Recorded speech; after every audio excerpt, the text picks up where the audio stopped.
Ô Mahdi. Salam alaikum, bienvenue dans le Mahdi Mindset. Je suis votre frère Mahdi. Dis-moi, combien de fois aujourd'hui tu as eu raison, mais pour de mauvaises raisons. Tu sais, ces petits moments où tu ne dis rien, tu souris, mais à l'intérieur tu te dis, ils ne comprennent pas comme moi. S'ils savaient ce que je sais, moi, je ne ferais jamais ça. Personne ne t'entend, personne ne te voit. Mais Allah, lui, voit ce qui gonfle doucement dans le cœur. Ce n'est pas un cri, c'est un léger relèvement du menton, un micro-dédain dans le regard, une résistance à reconnaître qu'on s'est trompé. C'est ça, le poison discret du jour 14, l'orgueil, le kibar. Aujourd'hui, j'aimerais t'emmener dans une scène.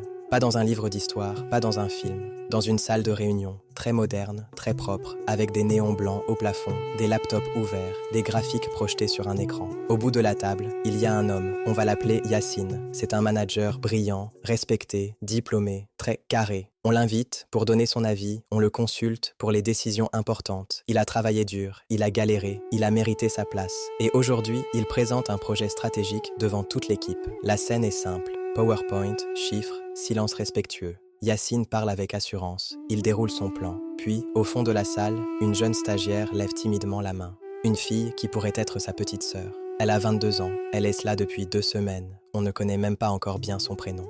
Elle dit « Excusez-moi, je crois qu'il y a une erreur dans ce tableau. Le chiffre que vous citez ne correspond pas aux données de la semaine dernière. » À ce moment précis, le vrai test de Yassine commence. Pas quand il a travaillé tard, pas quand il a affronté la concurrence. Non, le test commence quand une vérité inconfortable arrive, dans la bouche de quelqu'un de plus petit que lui. Son visage ne bouge presque pas. Il garde le sourire. Mais à l'intérieur, 2 voix se battent. La première dit « Vérifie. Si elle a raison, remercie-la.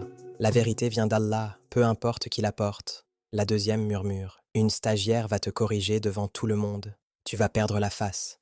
Trouve une manière de la faire taire gentiment. » C'est là que le kibar se manifeste.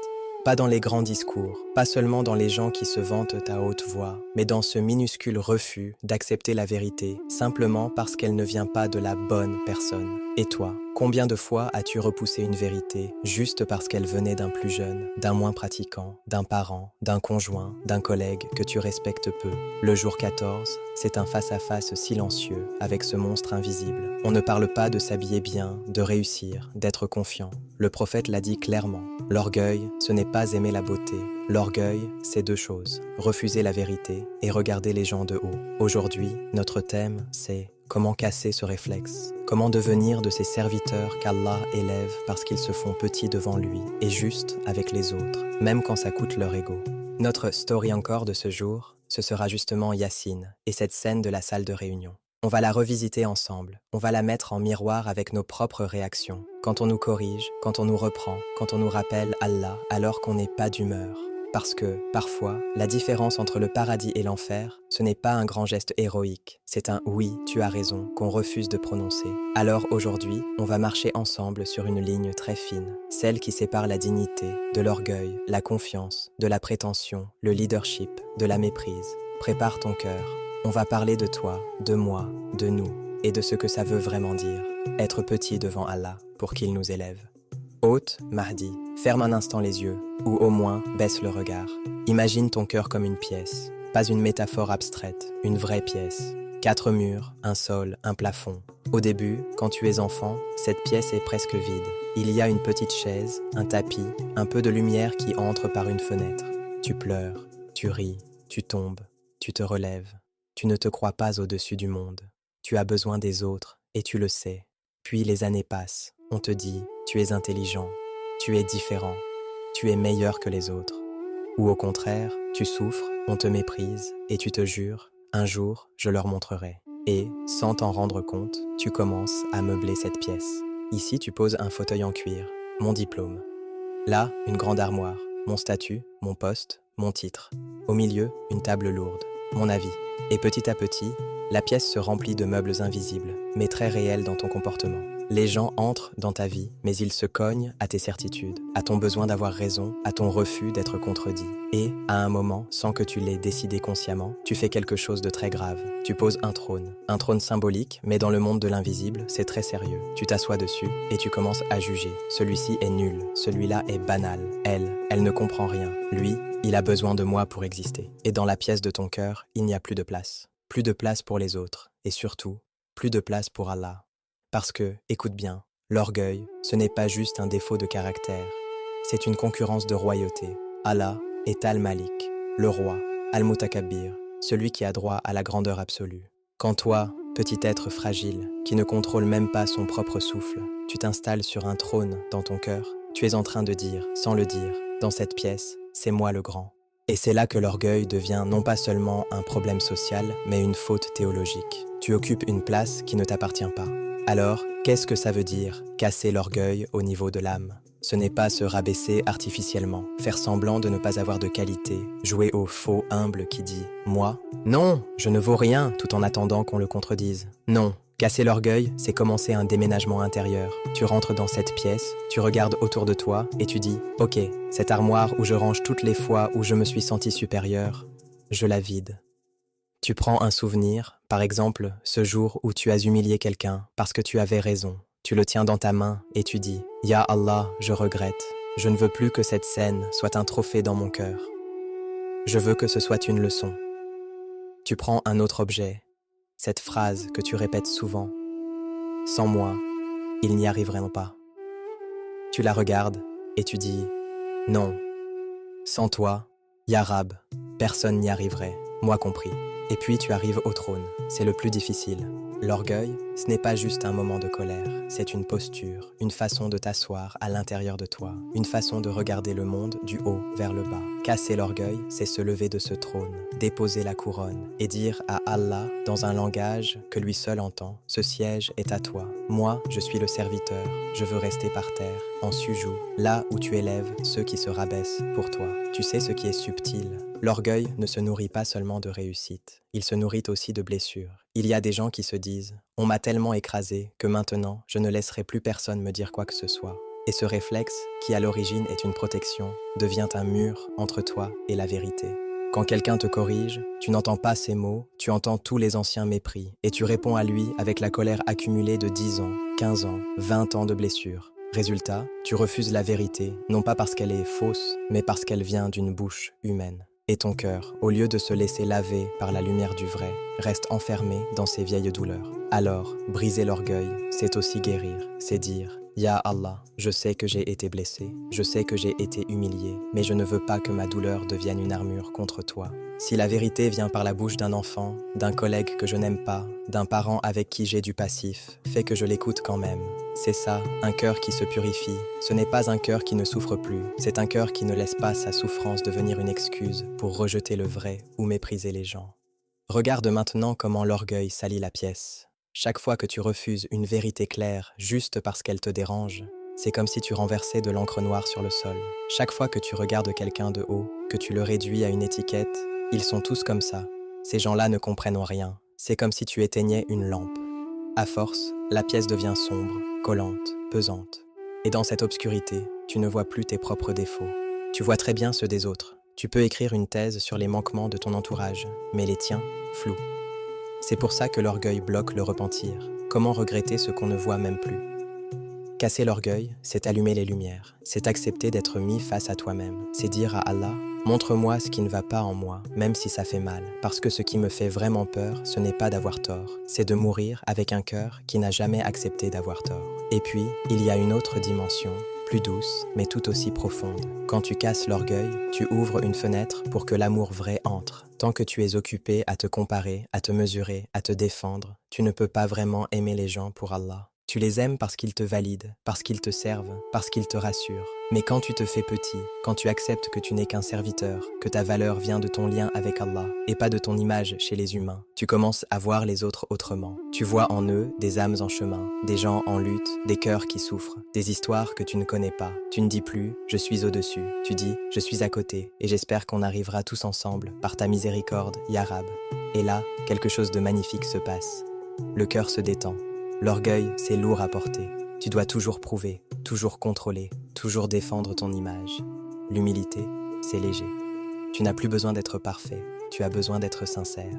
Tu n'as plus besoin d'avoir toujours raison, tu as besoin de revenir vers la vérité dès que tu la reconnais. Tu n'as plus besoin de dominer, tu as besoin de servir. Et servir, quand c'est pour Allah, ce n'est pas humiliant, c'est noble, c'est lavant. Chaque petit service caché, chaque « tu as raison, je me suis trompé », chaque « pardon, je t'ai parlé avec mépris », c'est comme une goutte d'eau pure qui tombe sur le sol de ta pièce intérieure. Petit à petit, les taches s'éclaircissent, l'air devient respirable, et surtout, le trône au milieu disparaît. À sa place, tu poses un tapis de prière, et tu dis à Allah, dans la langue du cœur, « Je veux que cette pièce soit à toi.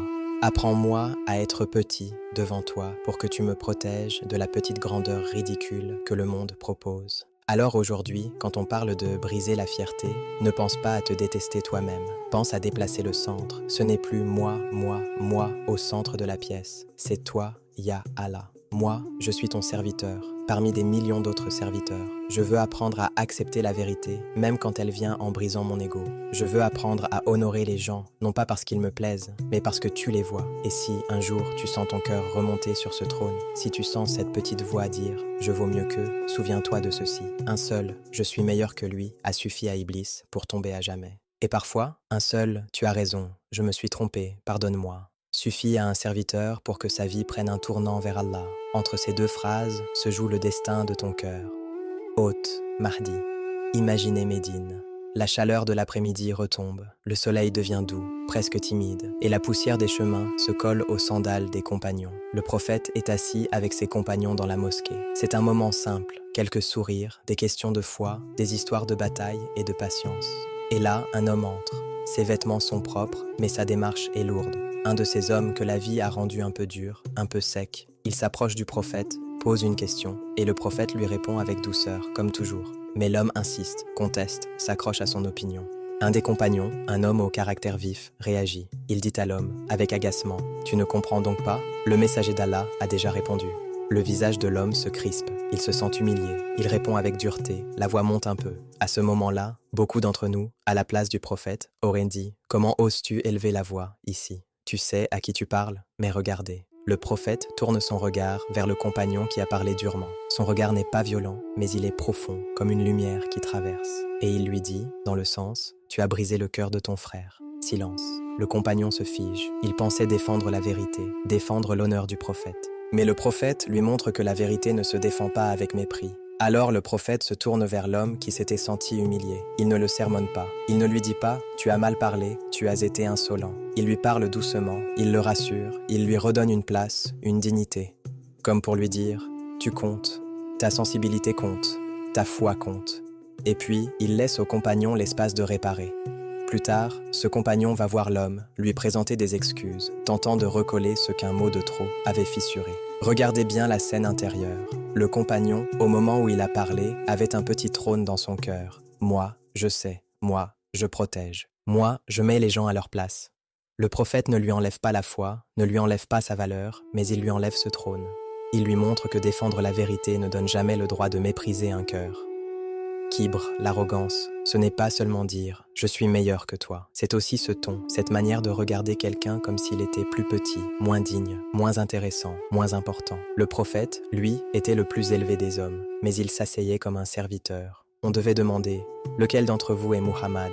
tellement il ne se distinguait pas par une posture de roi. Un jour, un homme est venu tremblant devant lui, impressionné comme on tremble devant un roi. Le prophète lui a dit « Calme-toi, je ne suis pas un roi. Je suis le fils d'une femme qui mangeait de la viande séchée. » Il aurait pu dire « Je suis le sceau des prophètes, le bien-aimé d'Allah, le maître des fils d'Adam. » Tout cela est vrai.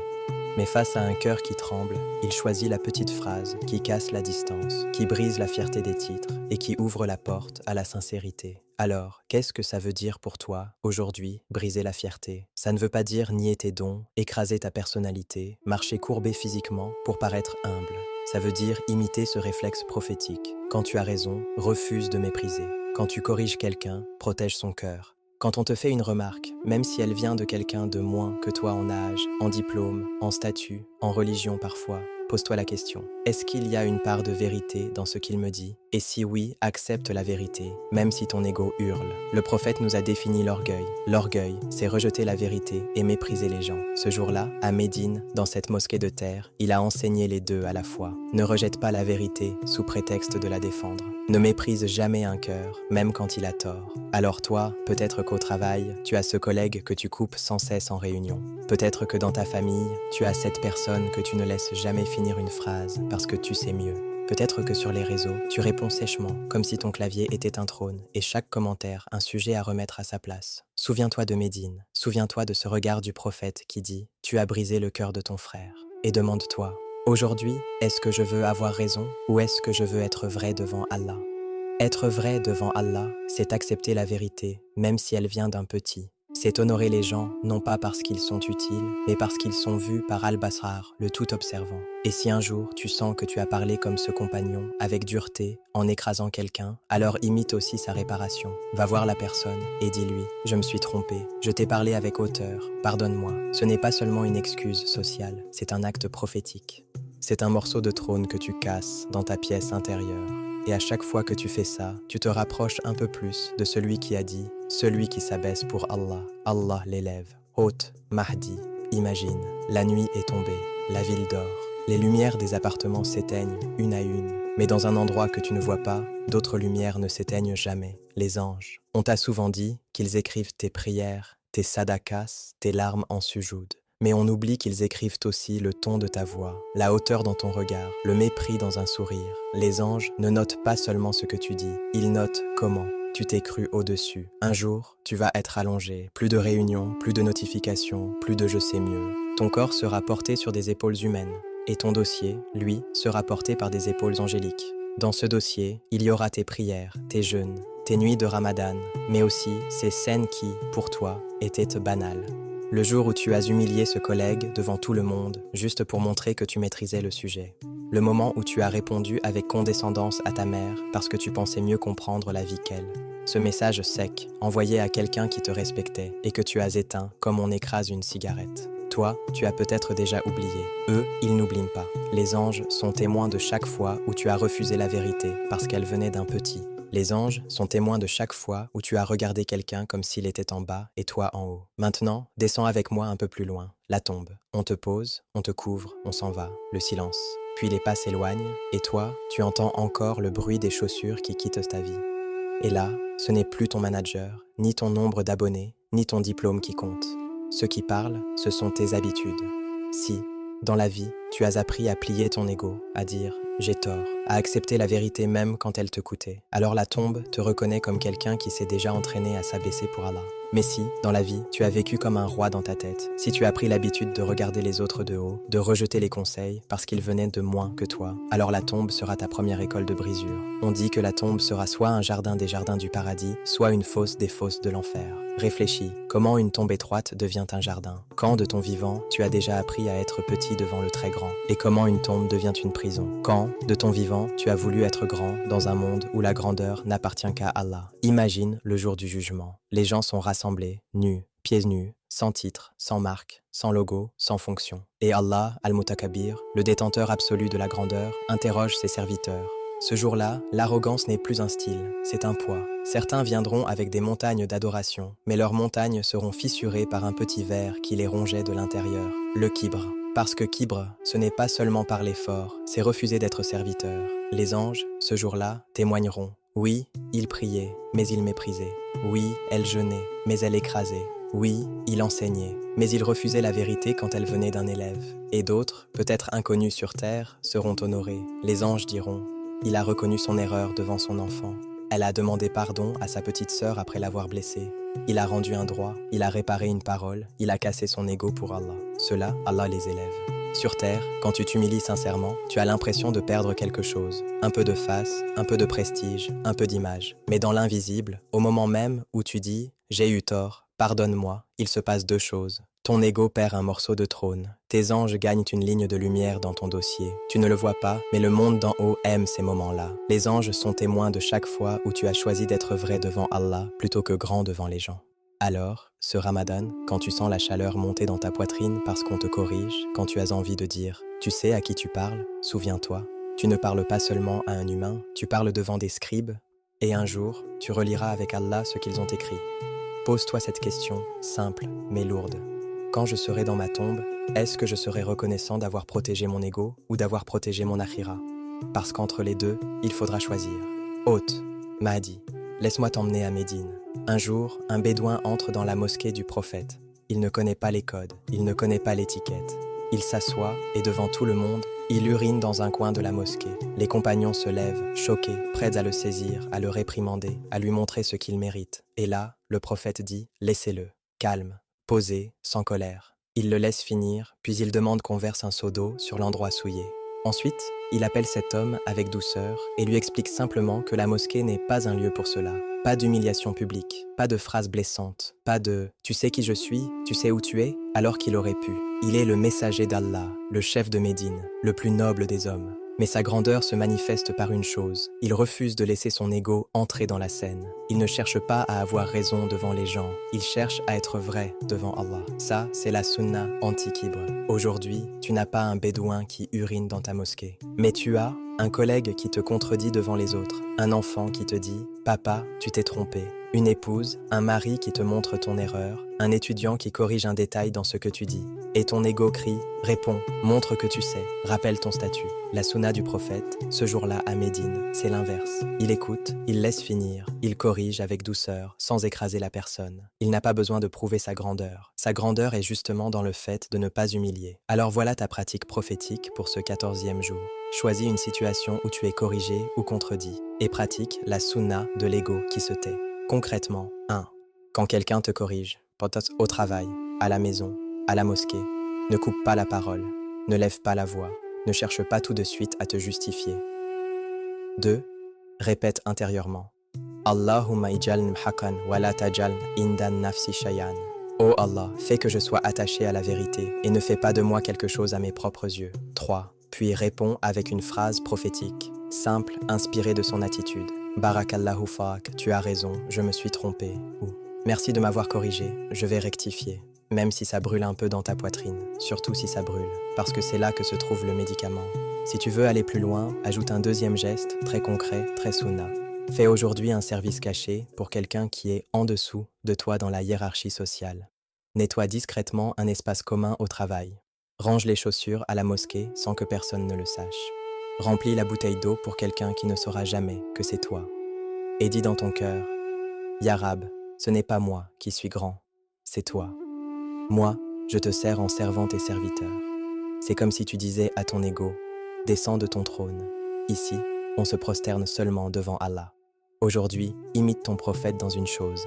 Accepte une vérité qui te dérange, sans te défendre, et offre un service qui ne sera vu que par Allah. C'est petit sur terre, immense dans le ciel. Et peut-être qu'au jour du jugement, quand on ouvrira ton dossier, on dira « C'est ce jour-là qu'il a cassé son orgueil pour Allah. À partir de là, Allah l'a élevé, hôte, Mahdi. » Alors, si on devait garder une seule image de ce jour 14, ce serait peut-être celle-ci. Toi, dans un coin discret de ta journée, en train de dire à ton ego « Descends, la grandeur n'est pas à toi. La grandeur appartient à Al-Mutakabir, Allah seul. » Aujourd'hui, on a appris que l'orgueil, ce n'est pas juste faire le malin, c'est refuser la vérité parce qu'elle vient d'une personne qu'on juge petite.